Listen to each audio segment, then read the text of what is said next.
Sobat Mistis, kalian pernah punya teman hayalan sewaktu kalian masih kecil? Atau mungkin sampai saat ini Sobat Mistis masih punya teman hayalan itu? Kalau iya, cerita kali ini sama. Kali ini ada cerita dari Dina. Sebut saja dia Dina. Dina ini punya teman hayalan sewaktu dia masih kecil. Dia dulu bersama keluarganya tinggal di kaki Gunung Kerinci, tepatnya di Jambi. Dina sama seperti anak pada umumnya mempunyai teman-teman masa kecilnya. Tapi dia tidak pernah melihat teman-temannya itu di lingkungan rumah yang lainnya, baik di rumah ataupun di sekolah. Teman hayalannya itu hanya ada di rumah Dina.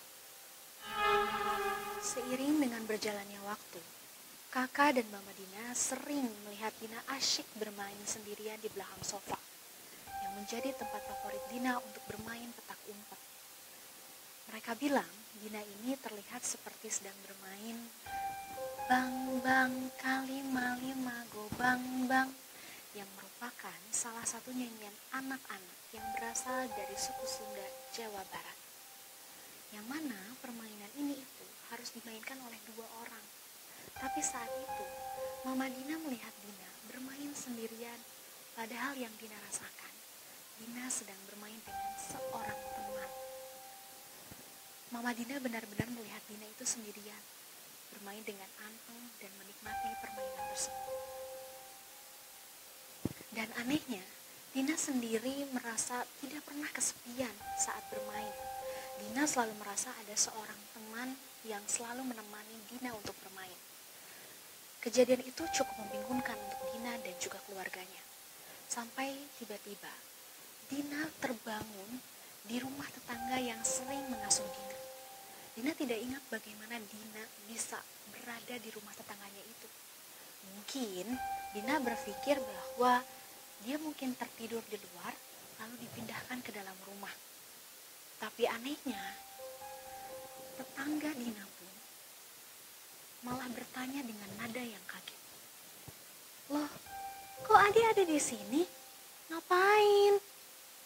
Dina juga ikut terkejut karena dia pun tidak mengetahui. Anak sekecil itu tidak tahu kenapa dia bisa masuk di dalam sana.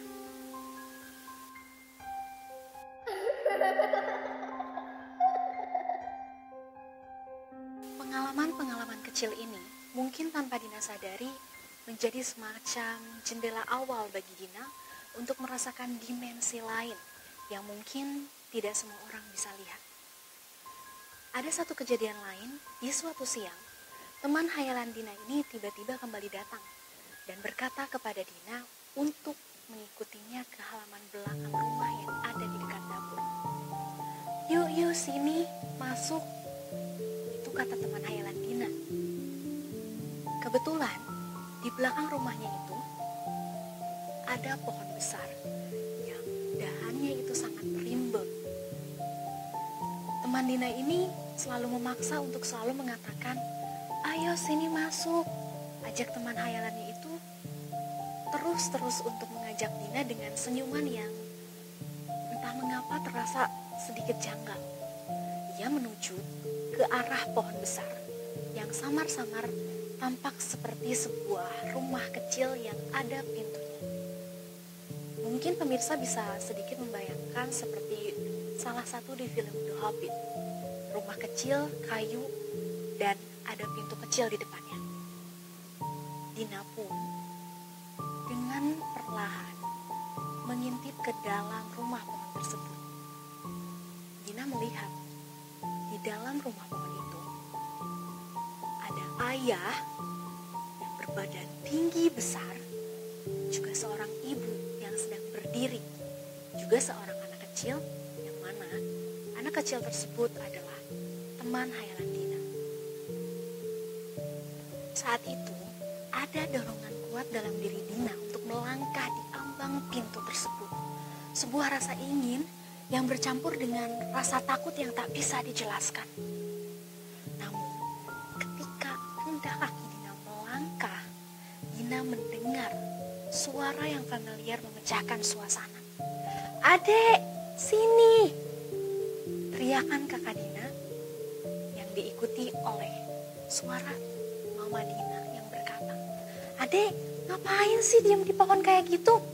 Sini, masuk, mainnya di rumah aja." Suara itu terdengar sedikit menggema dan membuat Dina berteriak. Dia pun menoleh segera dan melihat mereka berdua berdiri di belakang pintu dapur. Dina melihat mereka dengan tatapan kosong dan linglung. Tapi Dina berhasil pergi dan meninggalkan rumah pohon itu. Namun, hingga kini, bayangan pintu di pangkal pohon tersebut masih terngiang di benak Dina. Bahkan, sampai saat ini pun, Dina masih berpikir, sering sekali bertanya-tanya dalam pikirannya bahwa bagaimana jika Dina benar-benar masuk ke dalam rumah pohon tersebut. Apa mungkin saat ini Dina masih bisa bercerita dengan kita sekarang? Atau mungkin dia telah menghilang ke dimensi yang berbeda. Sebuah dunia yang tak terlihat oleh mata. Pikiran itu selalu menghantui pikiran Dina, yang menciptakan rasa dingin yang tak akan pernah bisa hilang. Jangan kemana-mana, tetap bersama kami di Misteri Malam. Percaya atau tidak, misteri